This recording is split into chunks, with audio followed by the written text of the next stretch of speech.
मैं आया हूँ पेशावर से। ये मेरे सेकंड ट्रिप है। मैं लास्ट जून के अंदर भी मैं यहाँ पे आया था और ये मेरे फर्स्ट एक्सपीरियंस है ज़िंदगी का कि मैं एक फ्रोज़न लेक के ऊपर खड़ा हूँ। अपने दोस्तों के साथ यहाँ पे आया हूँ। अभी तक इतनी ज़्यादा स्नोफॉल नहीं हुई और रास्ता इतना बंद नहीं है, तो आप रत्ती गली तक आप आ सकते हैं। मैं बैठा हुआ हूँ रत्ती झील के ऊपर। 4 चफेरी जो है यहाँ पे आपको बर्फ़ जो है वो एक चादर की सूरत में नज़र आ रही है। बड़ा अच्छा हमें फ़ील हुआ है। कुछ और भी टूरिस्ट हमने देखे हैं। मेरे अंदाज़े से कम से कम भी ये 8 से 10 इंच तक इस पे मोटी जो बर्फ़ की तह है वो इस वक्त जम चुकी है और हम इस झील के ऊपर वॉक कर रहे हैं।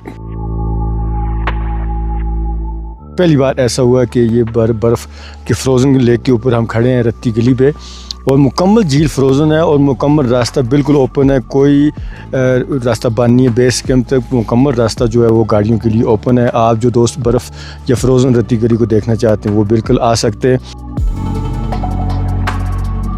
तकलीफ़ तो होती है, बर्फ़ पड़ी हुई है बहुत ज़्यादा, ठीक है, स्लीपिंग वगैरह है।